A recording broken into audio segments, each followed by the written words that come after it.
Motor's been running since 68, riding the crazy train, knocking down gates. Yeah, we were born to be wild. It's my life, rocking as an English child. Our Beatles were leopards and snakes. Youth go wild, falling into Sunset Straight. I wanna rock, feel the noise. Hey, hey, hey, hey, rock the life. Welcome to Rock the Life, a podcast by fans for fans. Hi, Amy. Hi, Katya. How are you? I'm doing great today. So tell us, who is our very special guest that we're going to have on today? I'm super excited for this guest. She's near and dear to my heart and absolutely adorable, if you ask me. My third born, Caitlin. Wonderful. And we're going to be talking about Lewis Capaldi today. And let me just do a little background on Lewis Capaldi. And Amy, please join in to tell me. He's young. He's 27. He started really making music in 2014 and broke onto the music scene really in 2017 with a song that he independently produced and put out there. And I think it garnered Huge. something like 25 million views on Spotify, or just huge, independently done, like the new way of doing music. And then since that time, he's been everywhere. He was on tour, making records, doing talk shows, stadium tours, supporting Ed Sheeran. You name the big festival, he was there performing and doing it. And in 2019, Brit Awards, he was up for the Critics' Choice Award. In 2020, I believe he won Best New Artist at the Brit Awards. And so many more accolades on there of his amazing musical success. Well deserved. Well deserved. And did you see him during that time? We did. Kate, more than myself. I've only seen him once, and it was hugely impressive. You listen to music, whether you stream or, listen online, or whether you own physical copies, he sounds identical. It's so mind-boggling and funny as all get out. I had such a good time at his show. It was, part of it was boyishly funny. I should just put it that way, because the humor can be kind of crass, but it was funny. And the way that he pulled it off, it was a highly entertaining show. Incredible, actually, I thought. We walked away feeling lighthearted and exuberant. I feel like it was just such a good show that it just left you... Uplifting music. Yeah. Yeah. And but at the same time, deeply heartfelt songs that come from intense places of hurt. And Lewis's voice is so pure and just magical. And I think he knows the intensity of his music, which is why he brings the humor into it, maybe. But it was wildly just fabulous. Fabulous. I cannot say anything but great. Yeah. I have not seen Lewis Capaldi perform live. I've only had the joy of seeing him on talk shows and TV and Tiny Desk Concert and all the other social media performances that he's done, and just truly enjoy listening to him and watching him. And one thing that I think the world knows this one, is when his last Glastonbury performance in 2023, where his recent diagnosis with Tourette's had come out and he couldn't finish singing on stage. And that beautiful moment where the crowd finished his songs, and I watch that, I cry every time. I feel, just watching him, my heart is like just going out for him, and just watching the love from the crowd give back to him. I think one of those beautiful moments in music history that I get choked up. just even thinking about it and the struggle he's gone through. It's incredible. I actually shared that on the Rock the Life Girl Instagram page because I feel like, you know, as music connoisseurs, musicians give out. Like writing a song is generally something emotional, especially at least with Lewis Capaldi. And he's given words to so many feelings and emotions that you might not have had words for otherwise. And to see the crowd just appreciate him and love him and thank him for that, I did. I cried too. I was like, oh my gosh. It was an incredibly emotional thing to watch. And I can't imagine being him up on that stage and the mixed emotions that he must have had through that, you know, feeling bad that you can't complete the song, but looking out at these thousands upon thousands of people that are doing it for you because they appreciate what you've given them so much. Chills. Sorry. I know. Chills. I know. And I have to say, most of the interviews and everything I've seen was before 2023. And I don't know if I've seen anything. And this is something I'm going to ask Cait about too. Yeah. And to see, you know, what she knows in the follow-up about Lewis Capaldi. And I can't wait to get into it and hear Cait talk about him. And I bet there's going to be excitement too. Talking about Lewis. So with that, I look forward to the interview. Yep. Here's Cait. Hi, Caitlin. Welcome to Rock the Life. We're so excited to have you with us. Excited to be here. So I'm going to start right off the bat and ask you, Caitlin, can you tell me, knowing whose daughter you are, what was your first concert that you remember? The first one I remember, I guess I don't remember the actual concert part, but it was Rebecca St. James and Newsboys. And I remember we were walking around, it was pouring rain, we were kind of lost, I think. And Peter Furler saw us and he was like, hey guys, come this way. And he took us backstage into like the green room area. And I was in love with Phil Joel at the time. I loved his curly hair. I would watch him on TV. And I saw him like right outside of the green room, and I let go of my mom's hand and I ran right up to him and I was like, I like you. And he picks me up and he goes, I like you too. And I vividly remember that at 4 years old, but that's, I don't remember the concert, but I remember that. And that memory, I have a picture of that, and that is so heartwarming to me, and I absolutely love that. Yes. Oh, that is like one of the cutest things ever. Yes, it was very sweet. It really was the cutest thing. It was so sweet. So sweet. Yeah. And then I think we met him years later, and I like had him sign the picture.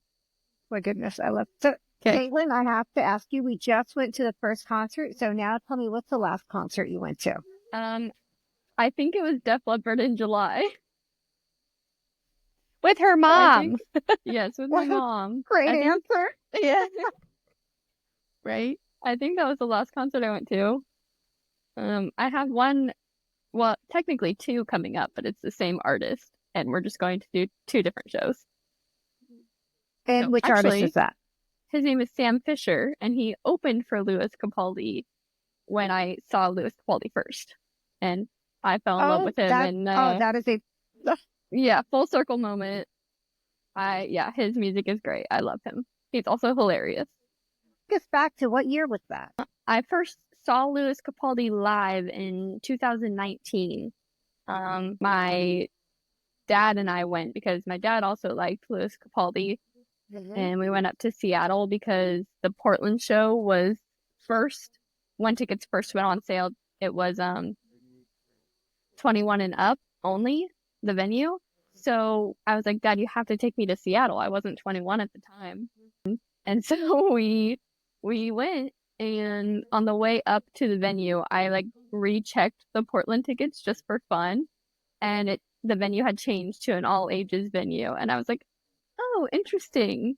So we went up to Seattle anyway, and we had already bought tickets for the show and a hotel up there. So Tell us about the Seattle. The Seattle show was a ton of fun. We got there we probably got there around 3 p.m. I want to say. We just kind of waited in line. I am barricade or bust all the way at every concert I go to. So I told my dad, I was like, we're going to be in line. We're going to be waiting. And at first the line wasn't that long, like guaranteed barricade. We were kind of keeping an eye on the buses. They were vans because he was still somewhat of a small artist. And so we were just keeping an eye there. And we saw him come out a few times. We saw him jaywalk, almost get hit by a car going to lunch. And we could hear sound check and everything. And yeah, it was just a good time waiting in line. And I think my dad left to go get dinner. And then as he was coming back up, he was videotaping the line because it had grew to like around the block in a matter of hours. And it was insane how many people wanted to like wait in line, because usually, you have your few and then everyone comes closer to the concert, but it was a madhouse. But how many hours did you wait in line, do you think? Doors opened, honestly, not that long for this show, probably 4 or 5 hours. Might have been a little bit longer. And what kind of venue was it? It was pretty small. He would definitely fill more than that now. I want to say the capacity was like 2,500 maybe. What a great size. Yeah, definitely very intimate. So, Caitlin, can you tell us about the show? Did you say that Sam Fisher opened, and then what did Lewis play at that point? Yeah, so we heard that Sam Fisher was opening, and everyone was like, who is Sam Fisher? We looked him up on Apple Music, and he had one song called This City, and that was it. Lewis Capaldi, the show was great. He had only one album out at the time, and he played almost everything from the album and some that weren't on that album. I know he played Rush, which was not on the album. He didn't play my favorite song, Maybe. After the show, he just said that his voice couldn't handle that being played live, but that's okay. And then what happened after the show? So after the show, we waited out by the buses, where the line was originally. And we waited probably a good hour at least, but my dad's a good sport, and he, he married my mom, so he knows what he's getting himself into. Lewis Capaldi came out, and he was there was a barricade set up, and we were all lined up against the barricade, and you could see him start at the other side of the barricade, and he was like making his way over to my dad and I, and eventually he gets there, and we just introduced ourselves. We said, great show. My dad made a joke because Lewis Capaldi kind of opens his show with a joke, and he was like, if you like rock, you're probably not going to like my show. Just joking around. And then my dad, at the end of the show, he's like, I like rock, and I liked your show. Yeah, well, no, it was an awesome show, and I like rock music. Nice one. I love it. Sorry about that. Hey, it was great. Thank you so much, man. We drove 6 hours to come see you, yeah. Sure, thank you so much. And I said I have to come with you because I heard you're more famous than Niall Horan. Oh, I'm getting there for sure. So that was, very cute. He kind of like laughed at that, and he said, oh, good. And then I asked him to sign some sunglasses because there was a picture one time he posted that had very specific style sunglasses. And so that kind of became his thing, and people would throw them on stage. He would put them on. He would like wear that kind of style. And so I found a pair and had him sign them, and I actually have them right here.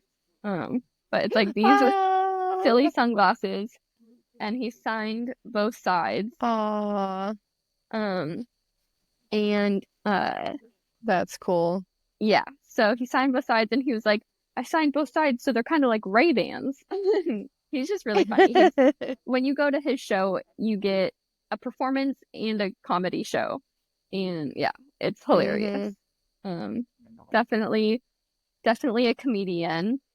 And then just kind of joking around, we talked for, I'd say, a good amount of time outside the venue.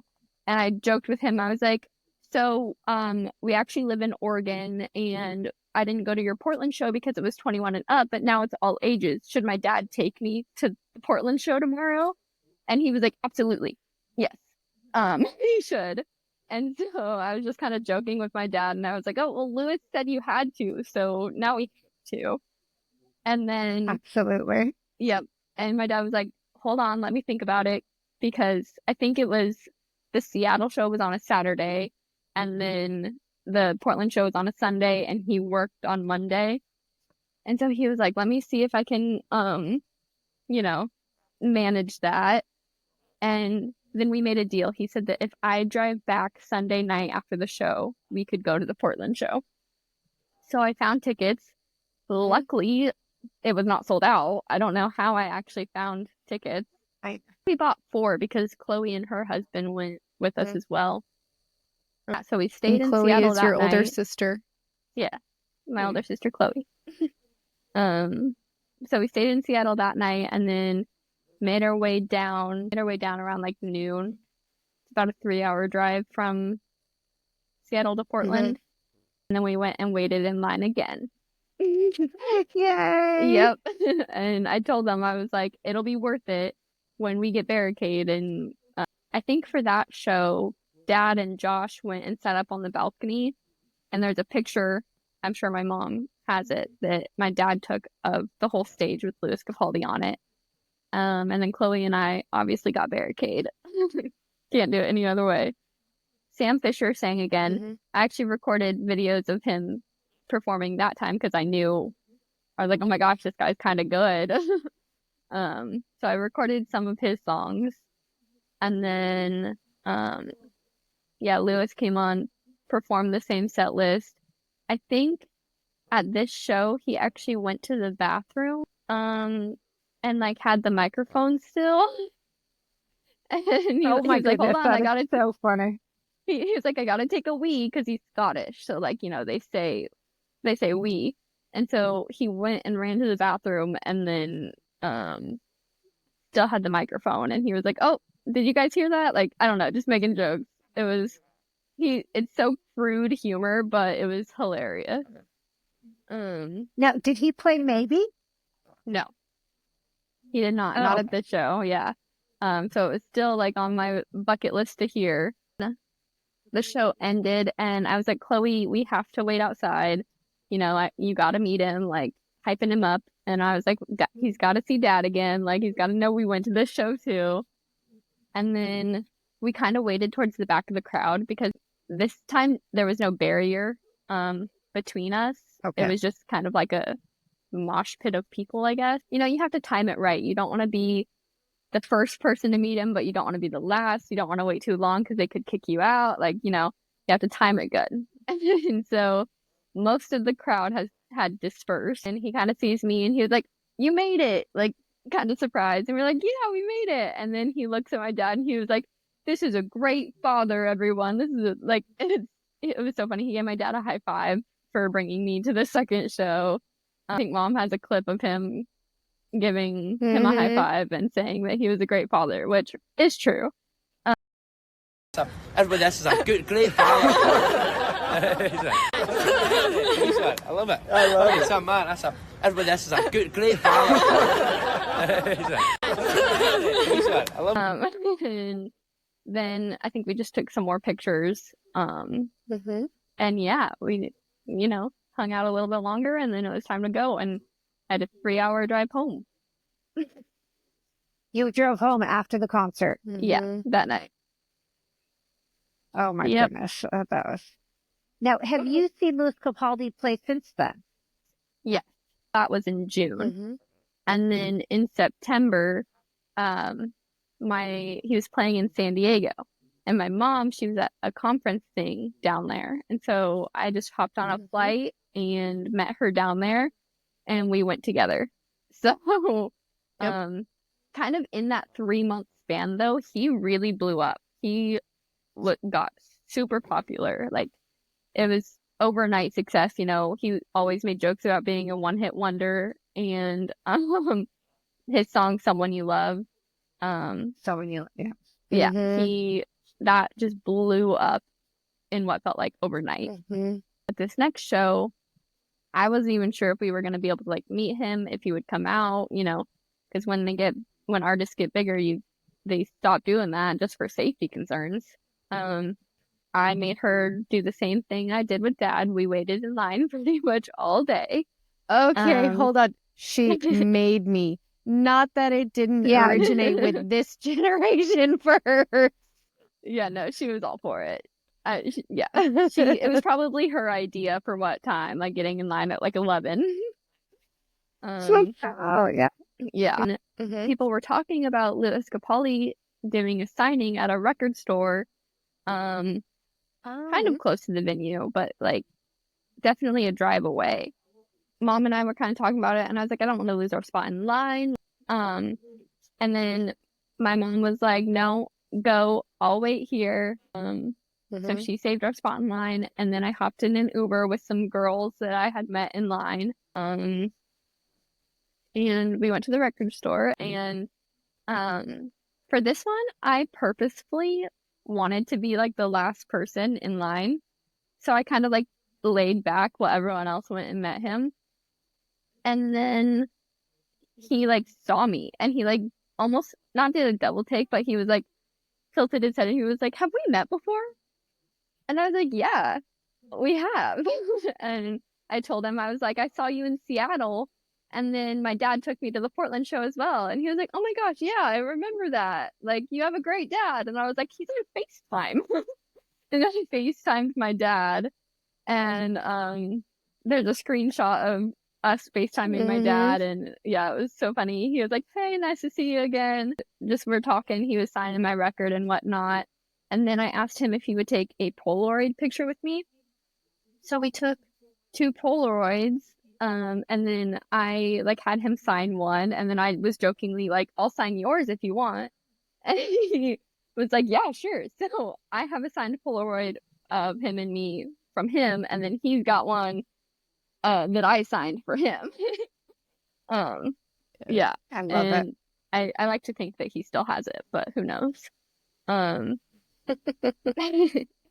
then I told him, I was like, my mom is saving our spot at the venue, and I know she would love to see you, love to meet you if you come out after the show. And his response was like, well, I gotta leave at some point. So like that was kind of confirming that he would come out after the show, in my mind at least. Got back to the venue. And this time he did sing Maybe. He changed it a little bit, but it was a beautiful rendition. It was amazing and filled my heart for sure. I absolutely love that song still to this day. And it was nice to hear it live. And then the show ended. We were waiting by the buses, and I think I got a set list from that show. And I was having every other band member sign it on their way to the bus, because we were able to wait like right at the door of the bus. So I got every band member to sign that set list, and I have it framed with confetti from the show. I think he gave me a guitar pick as well. And then he came out finally, and I was like, hey, this is my mom. And he's like, joking, he's like, well, I basically already met the whole family. And I was like, pretty much. So what I thought was really cool was that he saw you and called you by name. Yeah. You he saw me, he was like, didn't go up to him. Yeah, I thought that was awesome. Yeah. I was just like, aw. Yeah, it was very sweet. I thought that was cool. Yeah, so he was like, hey, Cait, at the end of the show, and then we took pictures. My mom met him, took some pictures with him, and then he had to go, but it was very fun. Yeah, he's that such a is sweetie. an amazing, wonderful. I mean, and again, that's also one where you hear about this and you think, what an amazing person he is as an artist too. And his music is gorgeous and beautiful and touching, and to hear his stories, Yeah. it's wonderful. He's so genuine and sweet, and his music is sad and heart-wrenching, but he is hilarious and just an amazing person. That's what marked me the most at the San Diego show. He did the same bit where he took the mic to the bathroom. He did. And, you know, it was so funny. Like it was crass in a way, like it you know, but presented that it was hysterical. Like it wasn't gross. It was funny.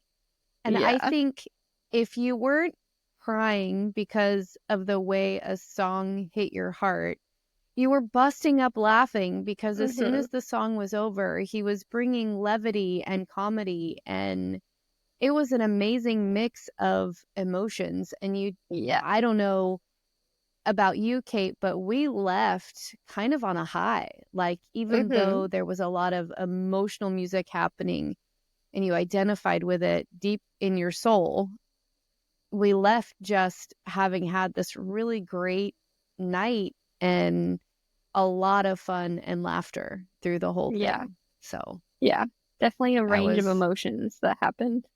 But it was. But that's what your best artists do. Yeah.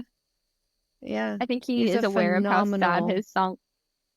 Yeah, I think he is aware of how sad his songs are, and so he like equals it out with some comedy during his show. And it's just the perfect balance.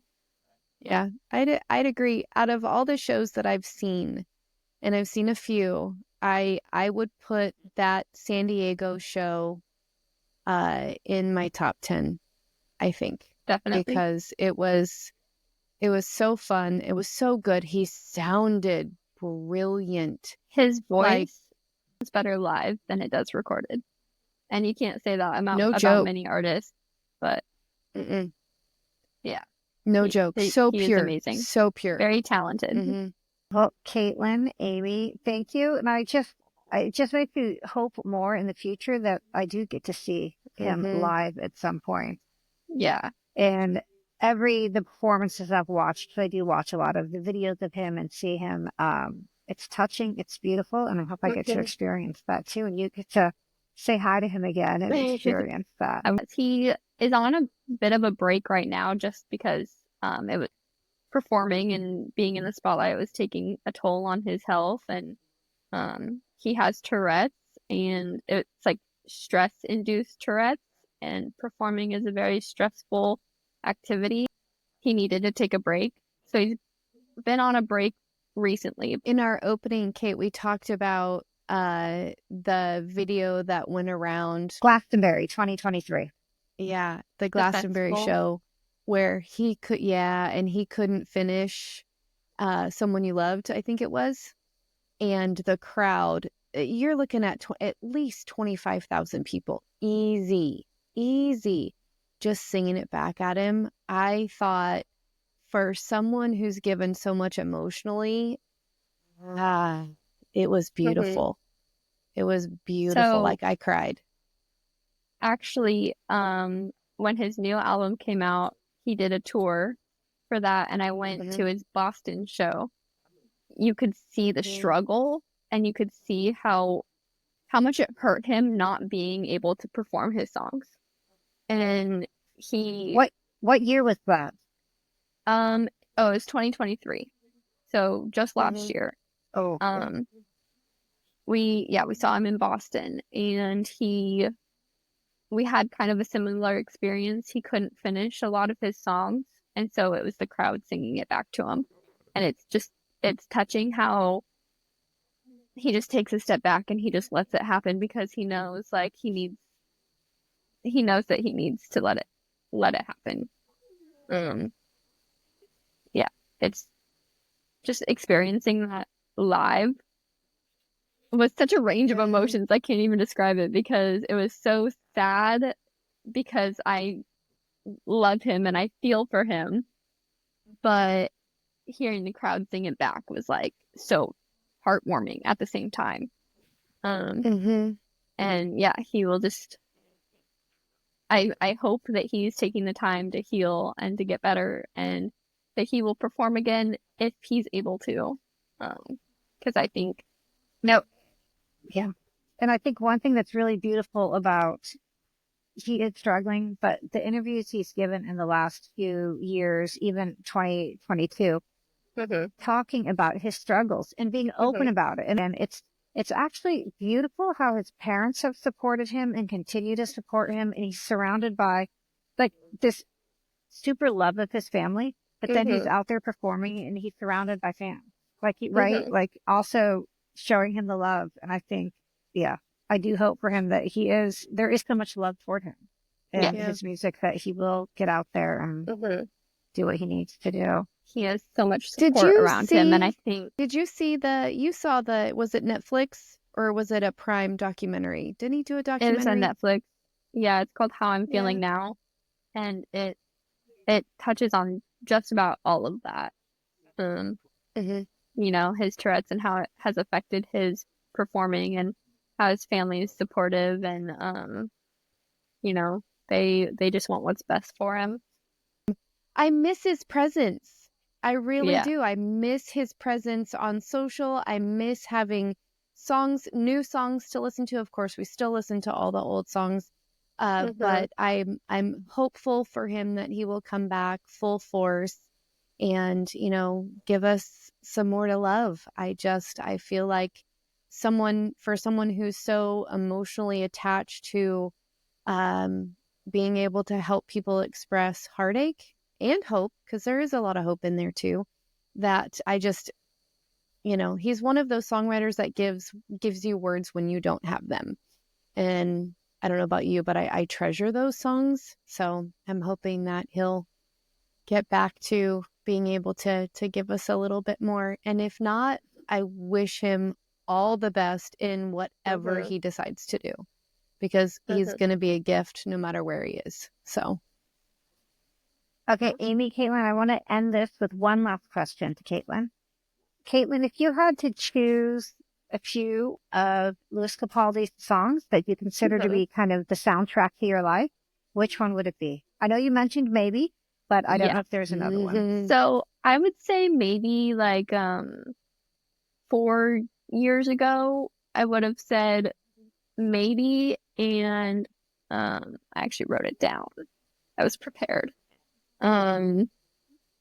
Maybe and Headspace. His song Headspace, but specifically the live version that's on Apple Music. He does like note changes that he sings live at his shows, and it is just the most beautiful, angelic voice you've ever heard. Like, if you don't listen to the live version on Apple Music, you're not experiencing the full force of Headspace. So nowadays I'm in my lover girl era, and so I would have to say Pointless and How I'm Feeling Now is a good one. And then also Heavenly Kind of State of Mind is also a beautiful song. Those are all from his newer album though, so I feel like I'm growing up with him. I'm gonna listen to them immediately. Well, Cait, thanks for coming on the show. Yes. We are probably going to have you back. You have some more stories to tell. We look forward to that. I've loved this. And actually, I feel so emotional, like talking about Lewis Capaldi and hearing Cait's stories. It's so beautiful. No, thank you. It's actually exactly what I needed to lift me up this week. Aww, so thank you so much for doing that. Thank you. I will hold Lewis Capaldi dear to my heart forever, and all those memories that he has brought to me. Like, I recognize how unbelievably lucky I am to have that opportunity and to have those memories. And it is something I treasure, and I frame just about everything that he has given me. I obviously still have the glasses. Like, they are kept in a very safe place. And the fact that they're not here at home says a lot. Yeah. No, they're a small little memento you can take anywhere. But I actually forgot a piece of the story when I met him. So I had him sign these in Seattle, and then I wanted to keep them forever and ever, and I wanted to make sure that the signature didn't rub off. And so I was like, oh, I'll just put clear nail polish on it to keep it safe. Don't do that. If you have something signed in Sharpie, don't do that. It smeared it. It smeared it like bad. And I was devastated. I wanted to cry. And so I took these to San Diego with us. And when I met him in the record store, I showed them to him. And he was like, did you smear it? Did you rub it off? And he kind of was joking. And I was like, yes. I was trying to protect it. And so that's why the signatures are like 2 different thicknesses, is because he re-signed it in San Diego. So that's awesome. Yeah, super pressure. Yeah. That's awesome. Great memories.